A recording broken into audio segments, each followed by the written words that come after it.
I mean, the very early days, I'd have meetings with NASA and they'd be like, oh, yeah, whatever, it's internet guy, PayPal, whatever. It's just some rich guy is going to lose all his money and rock's not going to work. And the evolution of life has been, primitive life, I think, started around 3.5 to 3.8 billion years ago. And what are the important steps in the evolution of life?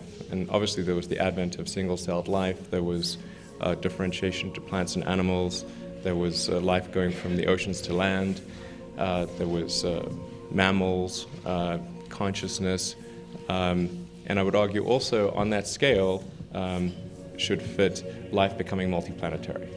And in fact, I think consciousness, it's the next step, actually, because you really kind of need consciousness to design vehicles that can transport life over hundreds of millions of miles of irradiated space to an environment that they did not evolve to exist in. It would be very convenient, of course, if there was another planet just like Earth nearby. But that's unlikely and as it turns out, not the case. I think if one could make a reasonable argument that something is important enough to fit on the scale of evolution, then it's important and maybe worth a little bit of our resources. There are really two fundamental paths. History is going to bifurcate along two directions. One path is we stay on Earth forever, and then there will be some eventual extinction event. I don't have an immediate doomsday prophecy, but it's eventually, history suggests there will be some doomsday event.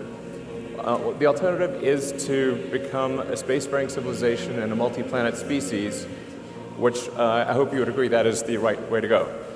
It seems like that's imperative. Like that has to happen if the human civilization is going to survive.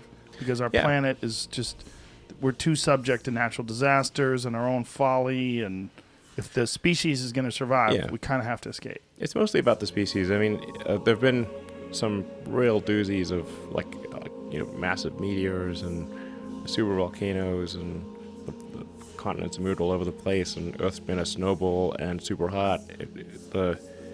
If you read the geological history of Earth, it's very long and complicated. So, and then there've been so many extinction events, not just a few.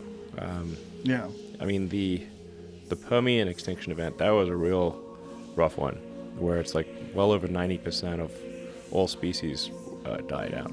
My reasons for being interested in Mars and doing SpaceX are really that they come down to basically just two things.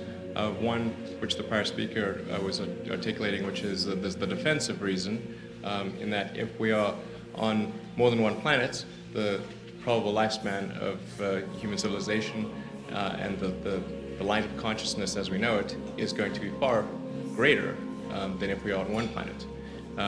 So there's that defensive reason, that life insurance reason, and I think that's obviously a very important thing. Earth's been around for 4 billion years and civilization about 10,000 years, and it's only now that we have this the window has just cracked open where it's possible for life to extend beyond Earth, and so I think it sort of seems sensible to take advantage of that window while it's open. Hopefully it will be open for a long time, but it could be open for a short time, and so we should take action, and that's sort of the defensive reason. It's not actually the reason that gets me most fired up about Mars. The thing that actually gets me the most excited about it is that I just think it's the grandest adventure I could possibly imagine. Yeah, I mean, the long-term aspiration is to develop the technologies necessary to transport a large number of people and cargo to Mars in order to create a self-sustaining civilization there. And that's really why I started the company, was because it seemed as though... To create the possibility for life on other planets. Yeah, exactly. I mean, it sort of started off when I was thinking about what to do after PayPal. And I'd always been interested in space, but I didn't think there was anything that an individual could do in space. I mean, it seemed like the province of large governments. but I sort of started looking into it, and I went to the NASA website to find out when we're going to Mars. It seems like, obviously, that is the next thing after the moon. And I couldn't find anything. So I was like, wow, this just seems very strange. Initially, I was under the impression that it was that we'd lost the will to do that. And I later came to the conclusion that I was quite wrong about that. I think the United States in particular is a nation of explorers. I think it's important that humanity become a multi-planet species. I think most people would agree that a future where we're a spacefaring civilization is inspiring and exciting compared with one where we are forever confined to Earth until some eventual extinction event. That's really why I started SpaceX. Fundamentally, the future is vastly more exciting and interesting if we're a spacefaring civilization and a multi-planet species than if we're not. You want to be inspired by things. You want to wake up in the morning and think the future is going to be great. And that's what being a spacefaring civilization is all about.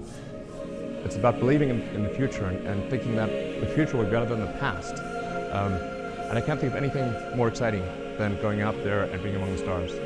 That's why. I think we're at the dawn of a new era, and I think it's going to be very exciting. What we're hoping to do with SpaceX is to push the envelope and provide a reason for people to be excited and inspired to be human. I couldn't think of anything more exciting and more fun and more inspiring for the future than to have a base on Mars. And it will be incredibly difficult, and probably lots of people will die, terrible and great things will happen along the way, just as happened in the formation of the United States.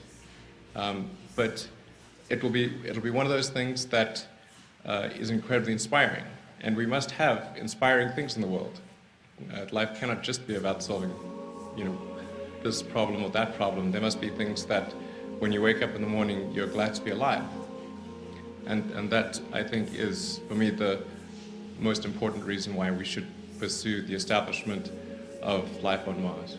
I just think that there have to be reasons that you get up in the morning and you want to live. Like, why do you want to live? What's the point? What inspires you? What do you love about the future? And if we're not out there, if the future does not include being out there among the stars and being a multi-planet species, I find that it's incredibly depressing if that's not the future that we're going to have.